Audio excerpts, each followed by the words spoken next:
Immerse yourself in the lives of the BYU Cougars. This is Deep Blue. This is Deep Blue with Jason Shepard. Hey Cougar fans, with the BYU basketball season right around the corner, we're excited to announce that next week we'll be releasing our interview with Mihailo Boskovic. But this week we're highlighting another one of BYU Radio's amazing podcasts, Legends of '84, which tells the stories and perspectives of the players who led the Cougars on their legendary national championship run. This episode features Trevor Matich, ESPN analyst and frequent guest on BYU Sports Nation. This is Legends of '84, the story of BYU's remarkable national championship football team, told by the men who changed the world of college football and were forever transformed by that unforgettable season. We knew we were going to be good. How good? Nobody knows. I just never thought we'd lose. And each game that we won, we got more and more confident. But once we played next to each other, we protected one another. If you're not willing to prepare, then you're not going to be ready to win. We are a peculiar people. We need to embrace that. All right, Brigham Young University has won the Holiday Bowl 24-17, and the Cougars are the only undefeated team in the nation. And I think they'll be number one. You got to give credit to Trevor Matich, the center, number 50. He not only has to snap the ball and read the defense, make the offensive line calls, but he's got to pull.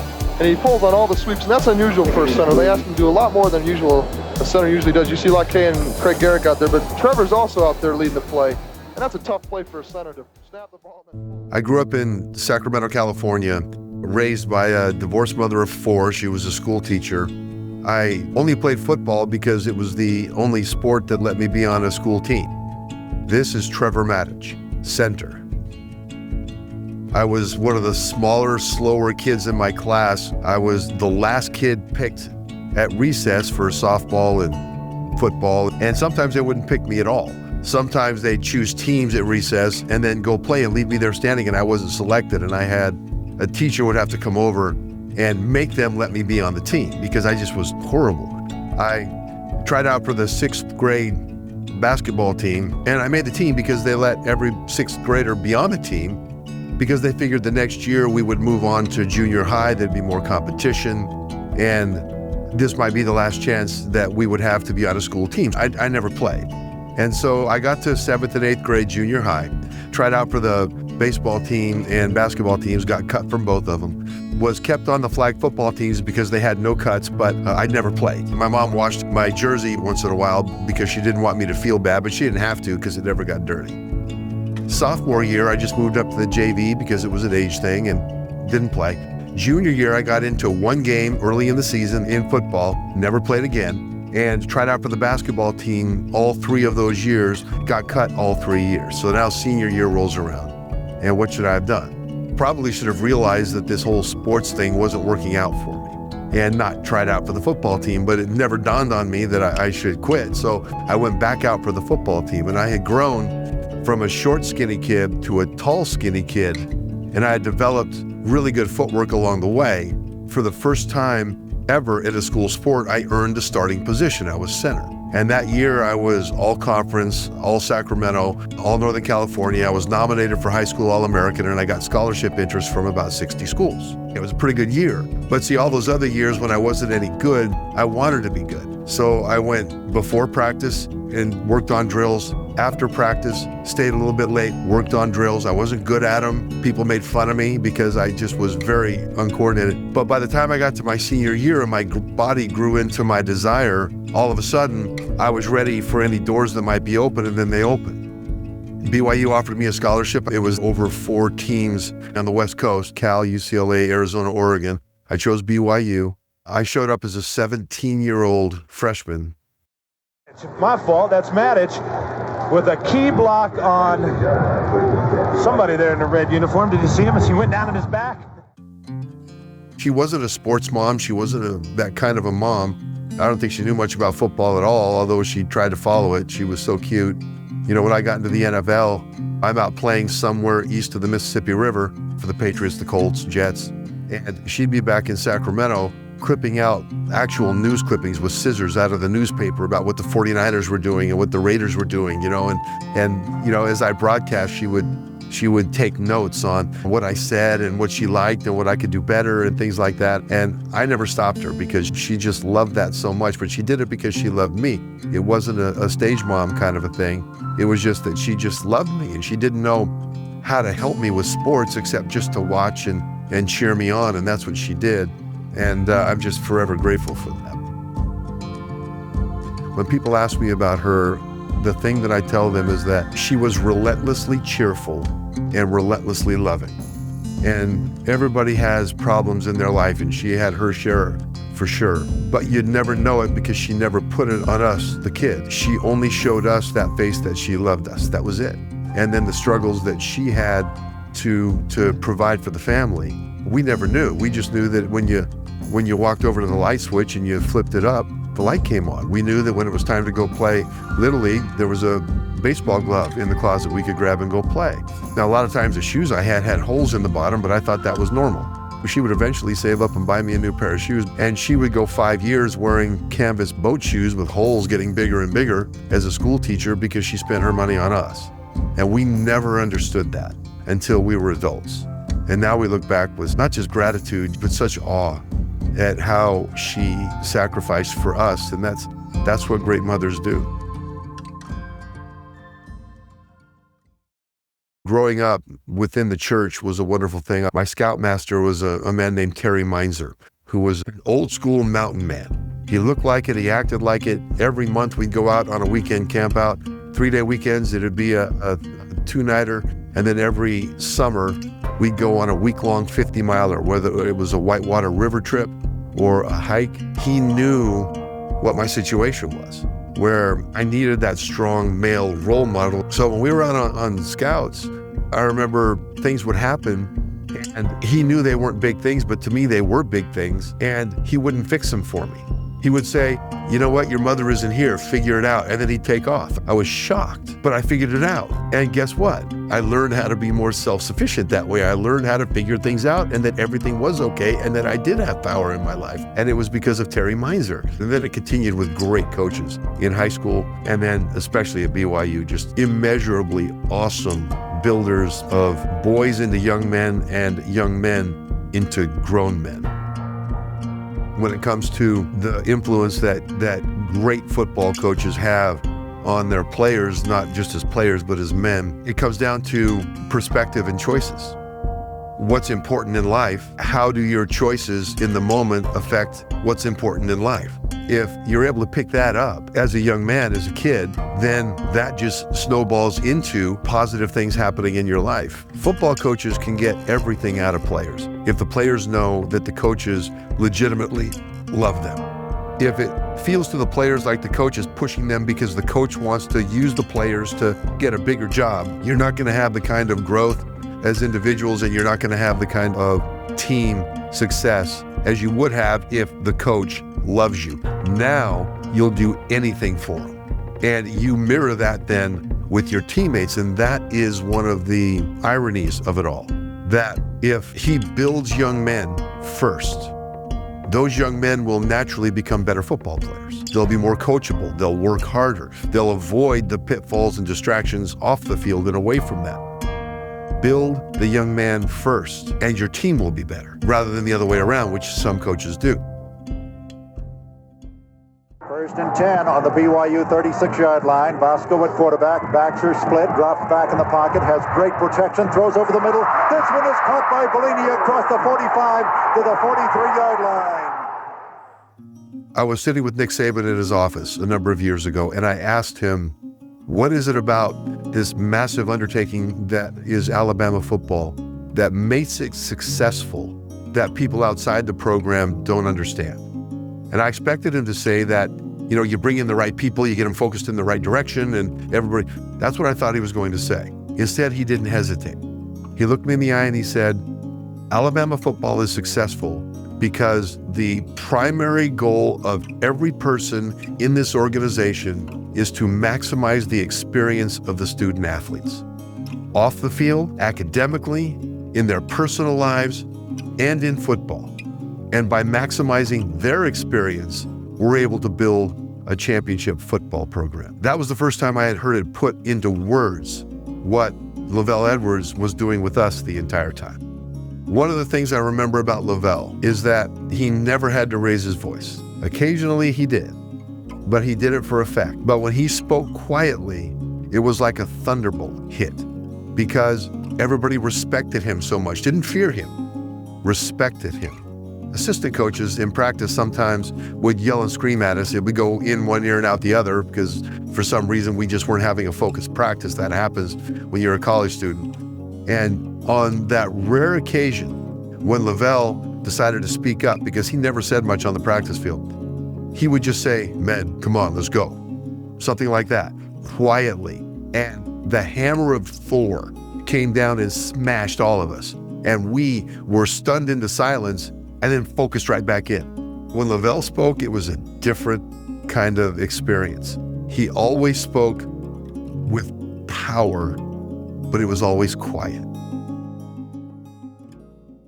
There were a couple of things that made the 1984 team so special. The first was that we were experienced. We had a lot of veteran players on that team. The offensive line was 4 seniors and a junior. And then it branched out from there. Another thing was that there were no stars on that team within the locker room. We had stars. We had big stars. Robbie Bosco was, I think, 3rd in the Heisman voting. Glenn Kozlowski at receiver. Jim Herman at defensive line. Kyle Morrell. Leon White, for goodness sake.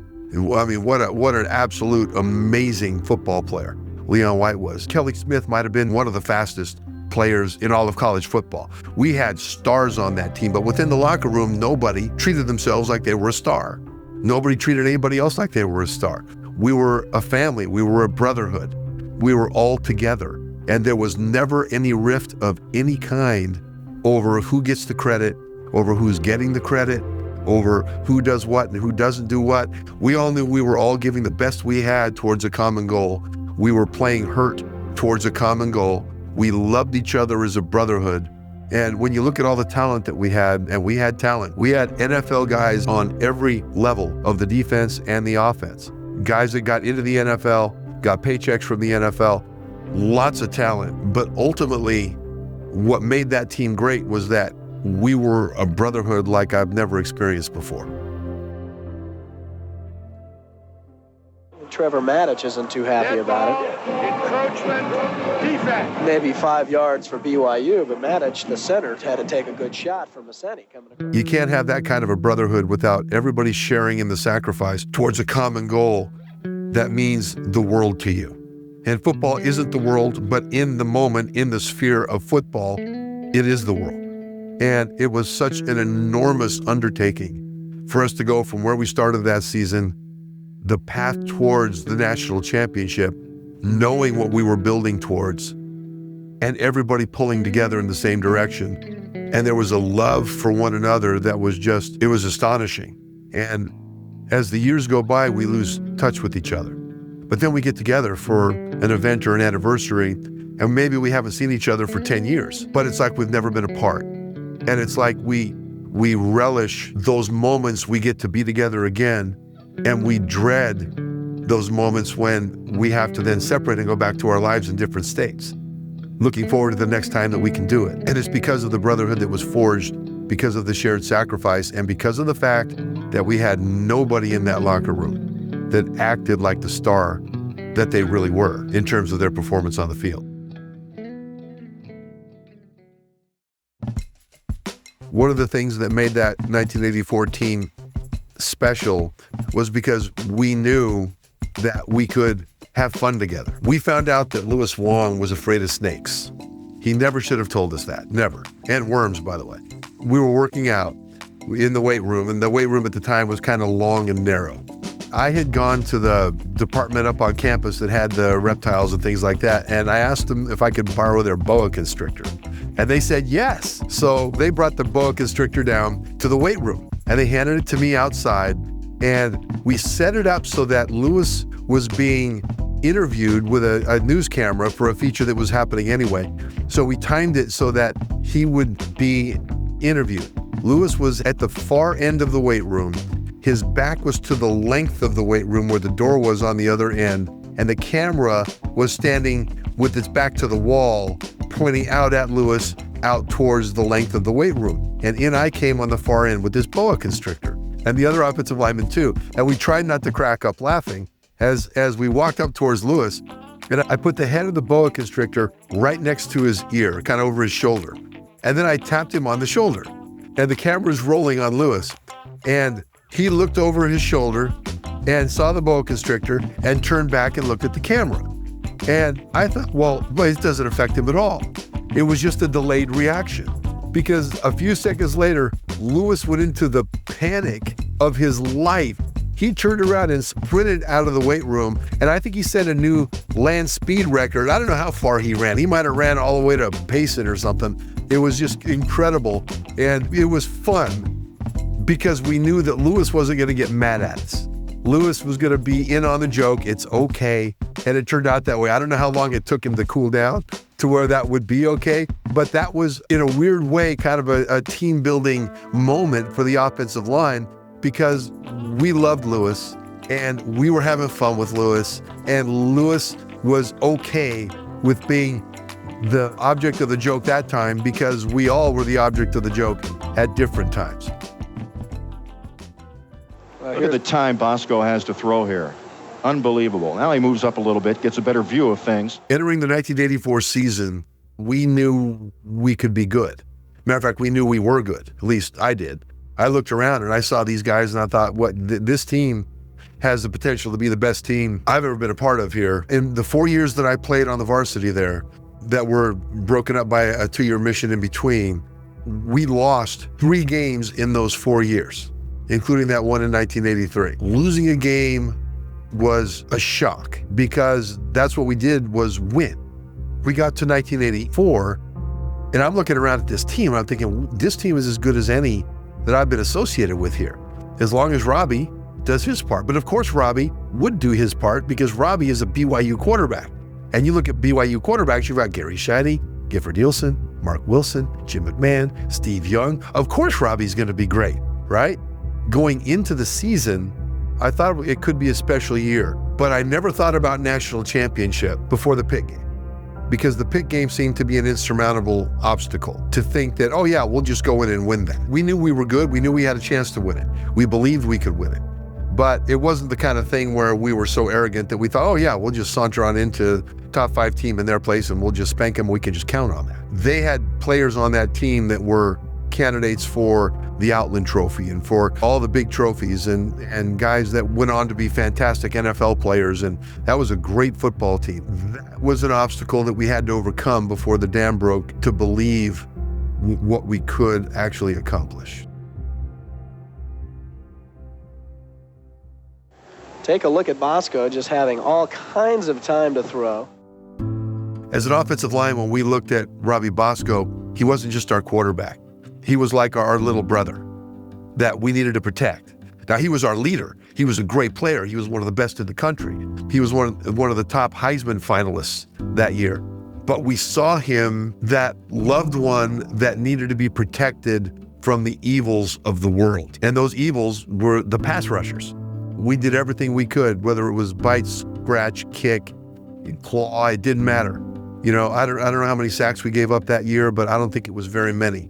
And we faced some really good pass rushers, individual pass rushers that year. Against Michigan, when they cheap shotted him, when they hurt his leg in the first half. And in my opinion, it's still a cheap shot, and I'm still mad at that guy, because Robbie had released the ball. It was gone. He was watching the ball go down the field, and that rusher kept on going and went down low and dove into Robbie's legs. I had not ever in my life contemplated committing an actual crime the way I did that moment on what I was going to do to that guy if I got the chance in that game. And there was actually a moment where Robbie was back in the game and he was coming around the left side and I didn't have anybody to block. So I looked over there, saw him, and I started to go over towards him, and I had a clean angle on his knee.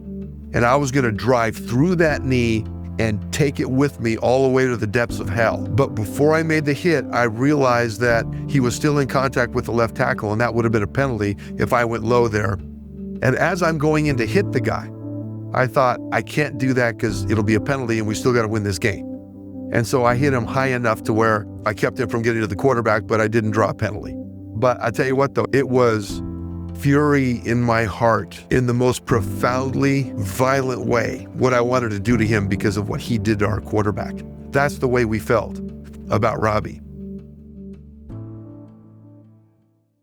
The Utah rivalry was massive because we knew how important it was to our fans, how important it was to our families, and we knew how important it was to them to beat us and to be able to brag about it. And it was like, oh no. It was so much more personal than any other team because every team in our conference wanted to beat us and brag about it. We were everybody's Super Bowl. But for Utah, it was so personal. And the football malice, the football hatred, I want to differentiate that it's within the realm of football, was as deep as any that I've ever personally experienced or seen as a player or as a broadcaster. I mean, it was just astonishing. When you walk out there, it's not just like, we're going to beat you. It's like, we're not just going to beat you. We're going to take away from you what you want, which is the victory. And then we're going to beat you in a way that you've got no choice but to admit that we are the victors. We are superior. We didn't just win. You lost because we beat you. That's what the Utah game was about. And that was because that's what we wanted, but it's also because of we knew it was that important to everybody around us. I mean, people would be going to church on Sunday, talking about that game. People would be going to work, and the Utah fans and BYU fans would be in the same workplace, and we wanted our guys to be able to have that same feeling, our fans, the people that supported us. And so that's everything. There it is, ladies and gentlemen, the final score in today's football game. Brigham Young 24, University of Utah 14.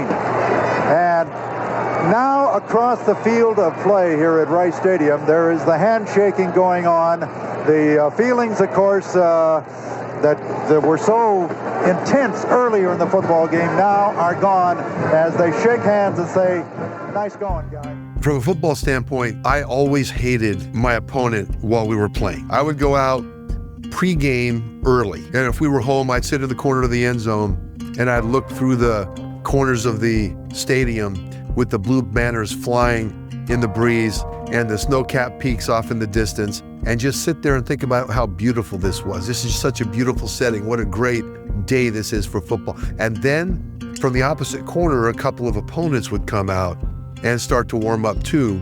And I would look at them and my demeanor would change, and this white hot rage would come over me.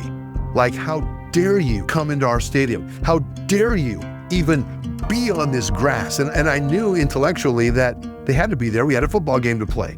But I was enraged at them that they would dare come out of that locker room. And then that's how I played those 3 hours. Now, I knew that was a football thing. I didn't hate them actually, but Utah, I didn't just hate them. I hated everything about them. I mean, I hated that color red.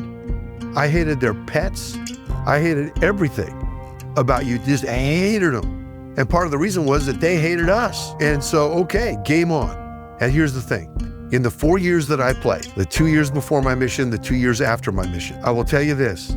I've been asked what it's like to lose to your rival. And the answer is, you'll have to ask somebody else, because my teams were 8-0 against Utah and Utah State. And you know what? It still matters. I've got tremendous respect for the Utah program. I did then, I do now. But when it's game on, it's game on. And you know, there's a saying out there in football that it just means more in some places. Utah, BYU, oh boy, does that mean more.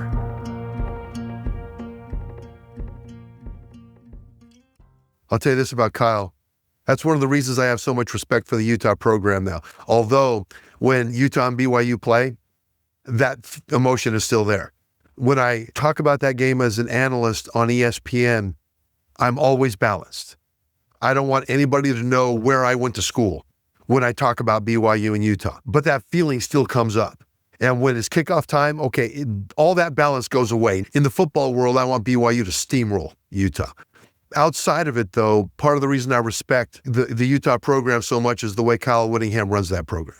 I mean, we were teammates at BYU. I came in as a 17-year-old, 217-pound hotshot freshman, and Kyle Whittingham introduced me to the flavor of dirt. I was a center on the scout team, and I would go block him, and I thought, oh, well, he's just right there. I'm just going to chop him to the ground. And I'd go up and try to chop him to the ground, but before I got to him, he would throw a forearm into the back of my neck and drive me into the turf and then go make the tackle. And I would get up wondering what in the world happened, spitting grass, and go back and huddle up and do it again. And this was my first introduction to Kyle Whittingham. We finished the season 12-0, ranked number 1 in the nation. The national media had no idea what to think. So they descended on Provo, Utah to tell this story. Sports Illustrated shows up. They're looking for a story, and they found out that I used M&Ms the night before a game to help figure out how to make protection calls. What I would do is I would put peanut M&Ms, color-coded for position groups, on the bed, and then I'd move them into different spots. And I would imagine what protection call I would need to make based on this situation, based on what we knew they were likely to do. And then I started putting them into positions where we didn't think they would do, that we'd never seen on tape, but that they might do as an adjustment. And then what would I do as a center to make the call on that? And then when I was done, I would eat all the peanut M&Ms. And so Sports Illustrated found out about this, and they thought that was a good hook for a story. So they did a story called Beware of the Candyman. It was a 6-page story about our whole team with kind of the feature of the offensive line, but it was about all of us and kind of an explanation of how we got to where we were.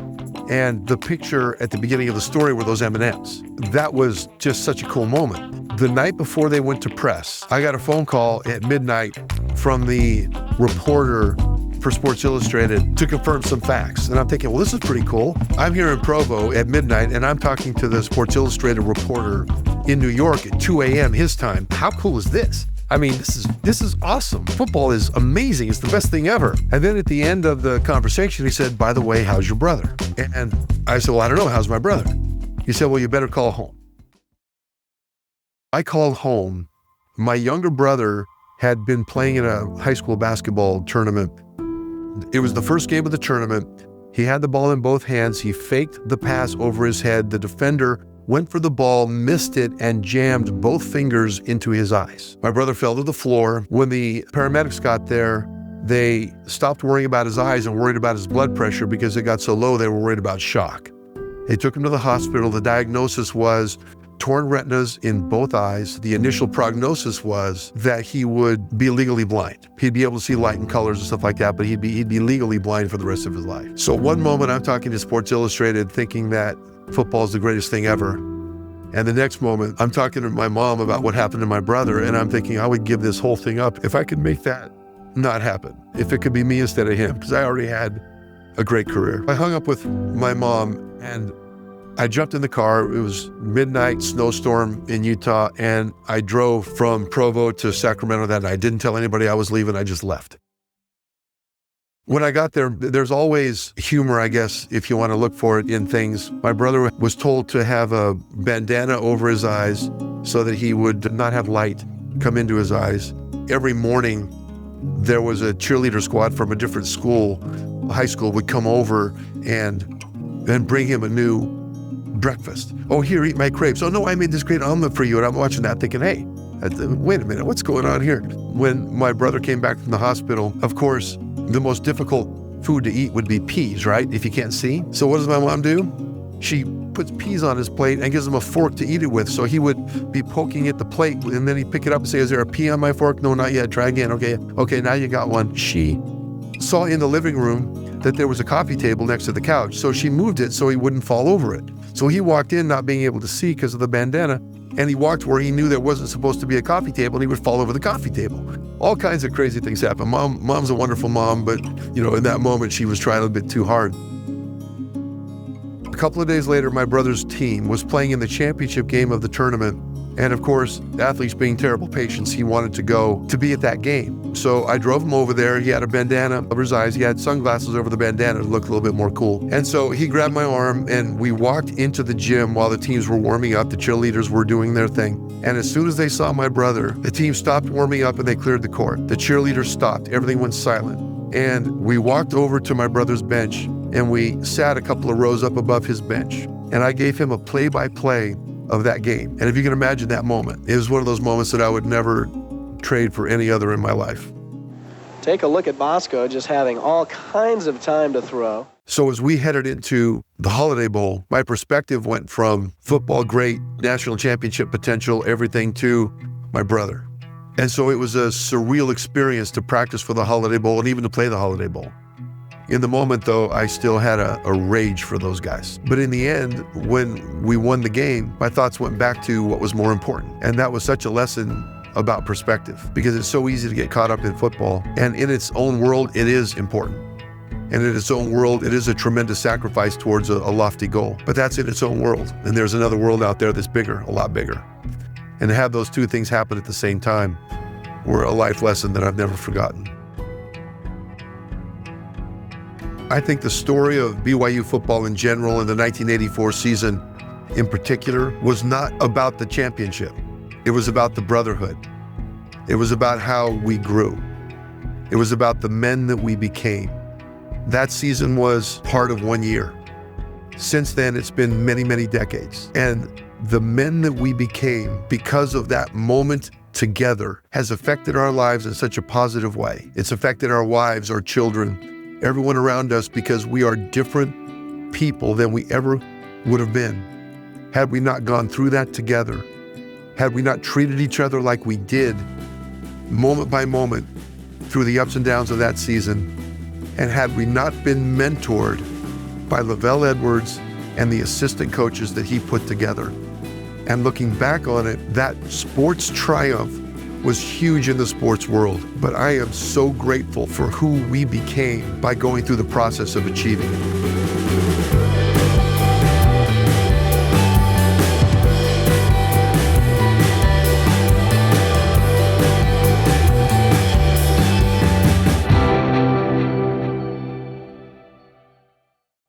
Coming up next episode. The rivalry, the Holy War, every single year for 50 years, there's been at least one Whittingham on one side or the other. And so I'm going to tell you that we have more experience and more involvement in the rivalry than anybody that ever lived. And this legendary speech Craig gave, he just got in the huddle and Robbie was limping, he wasn't putting weight on his ankle, and Craig was like, come on, you guys, we haven't come this far to lose. Are you kidding me? We got one more shot at this. You can do this. Thank you for listening to Legends of 84. This podcast series was produced by Eric Michael Robertson and Scott Christopherson, with Bree Ray Alpew as associate producer. Music by Stuart Maxfield and Eric Michael Robertson. Legends of 84 is a production of BYU Radio.